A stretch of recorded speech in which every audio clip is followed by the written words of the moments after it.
It's estimated that by 2026, influencer marketing will be a $15 billion industry. But why is everyone suddenly an influencer? And why are big brands working with them? Now, influencer marketing isn't anything new. It's been around since, way before the days of Instagram and YouTube. We see ads everywhere, and as a result, we've become pretty good at tuning them out. But word of mouth, that's something we can't tune out. In fact, studies show that consumers are more likely to buy a product if it is recommended by someone they know. Depending on the influencer's reach and popularity, they can command a high price tag. A study conducted by Thomason found that influencer marketing can generate as much as 11 times the ROI of traditional advertising. That's a pretty staggering statistic, and it's why so many brands are jumping on board the influencer marketing train, and how it might be affecting your purchasing decisions. You need to be aware of the relationship between influencers and brands, and how that might be influencing the recommendations that they make. If you're an influencer, it means that you need to be cautious about the brands you work with and the products you promote. You need to make sure that you're only promoting products that you believe in and that you would actually use yourself. Otherwise, you could risk losing the trust of your audience. For example, a recent report found that the top 10 Instagram influencers can charge as much as $1 million per post.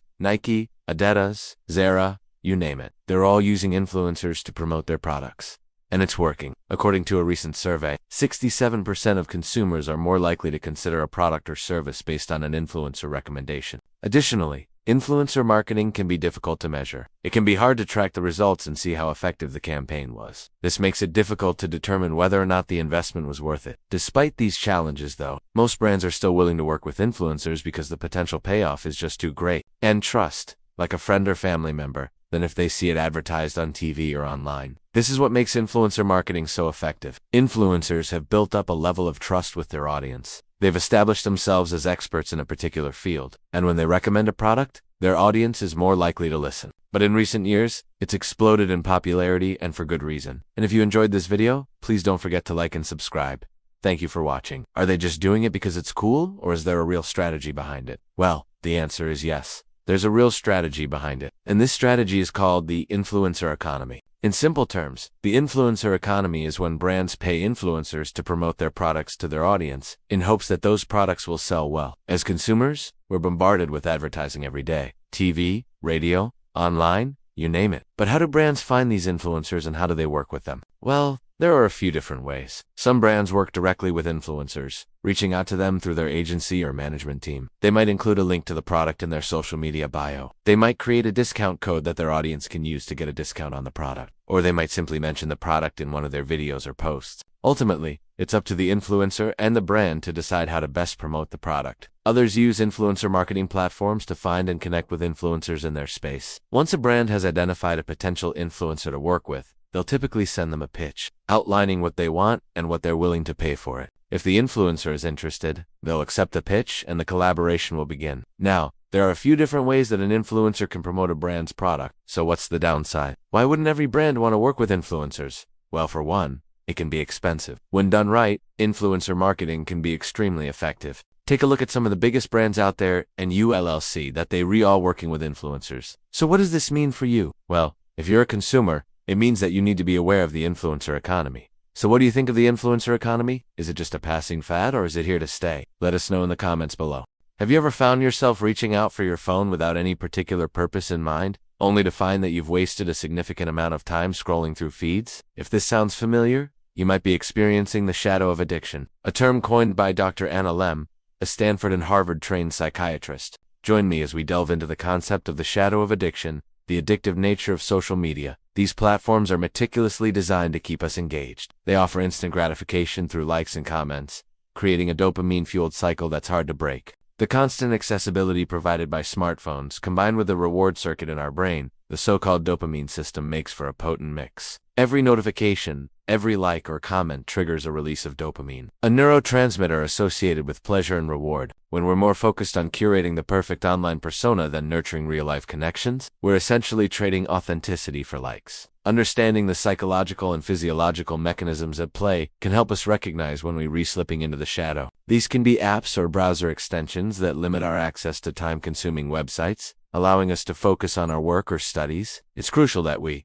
especially the younger generation, understand the tricks of the trade used by these platforms to keep us hooked. By recognizing the signs, setting boundaries, and utilizing tools like website blockers and scheduled checking, we can reclaim our attention and ensure that technology, including social media, serves to enhance, rather than detract from our lives. As Dr. Lem aptly puts it, it's not about quitting cold turkey, but about cultivating a healthier relationship with technology. For instance, if you're using an iPhone, the built-in screen time feature can help block distracting websites during work hours. Setting boundaries is equally important. Designating specific times of the day to check our messages, instead of constantly being connected, can help reclaim our time and attention. This approach, known as scheduled checking, allows us to engage with social media on our terms, rather than being at the mercy of notifications. Together, we can navigate the digital world more consciously and ensure that it is a force for good in our lives. Thank you for watching, and I look forward to seeing you in the next video. Dr. Lem emphasizes that while technology has connected us like never before, it's also paradoxically made us lonelier. Over time,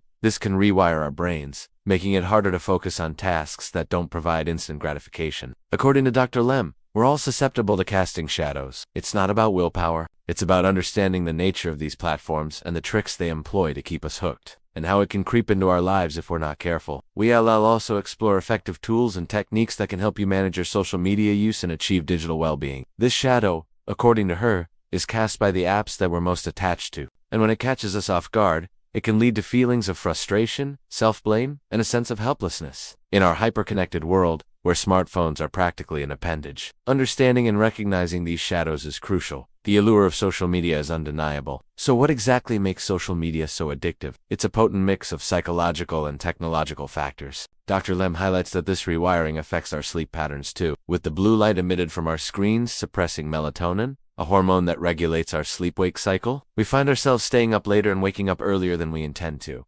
Our attention spans also suffer. The very nature of social media, with its bite-sized content, and the promise of more, just a swipe away, trains our brains to seek instant gratification. We become less patient and more prone to giving up on tasks that don't provide immediate results. Furthermore, social media can cast a shadow on our relationships.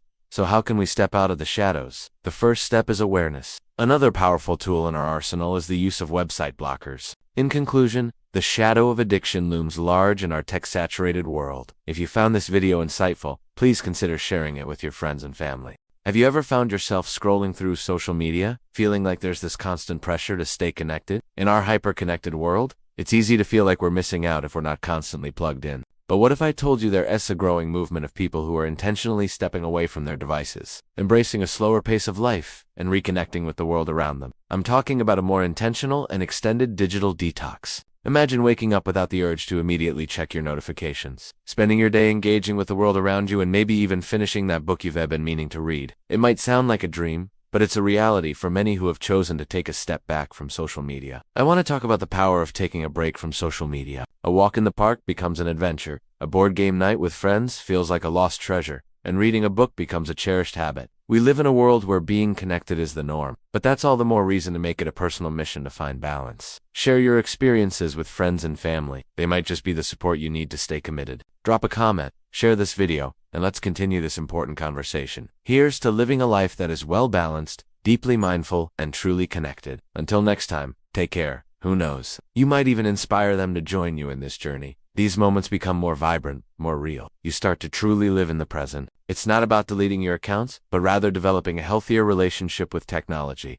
This is your host, and let's have a conversation. Ready to see what it's like to live a bit more intentionally, to reconnect with the world around you, and to rediscover the simple joys of life without the constant distraction of social media? If so, I encourage you to start today. Set those boundaries, take that break, and let life unfold in a more mindful way. Your phone battery is similar. It needs to be recharged every once in a while. You're not deleting your accounts or disconnecting from the digital world. You're simply choosing to be more intentional about your online presence. It's about making sure that social media enhances your life rather than dominates it. A break from social media can help you do just that. You might find yourself reaching out for your phone less during the day and feeling more present in the moment. Now, when we talk about taking a break, I'm not suggesting a quick 15-minute breather. But why would someone want to do that? Social media has become such a big part of our lives, hasn't it? It's how we stay in touch with friends, discover new trends, and even find a sense of community online. Well, here's the thing. Too much of anything is a bad thing, right? Social media, while beneficial in many ways, can also have its drawbacks. It can lead to feelings of isolation, anxiety, a distorted body image, you name it. Taking a break allows you to escape this digital noise and focus on your mental well. Think of it like this. When you're on a long road trip, wouldn't you stop for gas and maybe a quick stretch? But how do you go about doing this? How does one take a break from something that's so ingrained in our daily routines? It's all about setting healthy boundaries. Start by being mindful of your usage. Pay attention to how much time you spend on social media and how it makes you feel afterward. Then set some ground rules. Maybe it's no phones during dinner so you can connect with your family, or a tech-free hour before bed to wind down without the blue light of your phone screen. You know, it's amazing what you discover when you unplug. It's not always easy though. And remember, it's not about missing out. So are you ready to take the plunge? If you found this conversation helpful, or if you have your own thoughts about taking a break from social media, I would love to hear from you.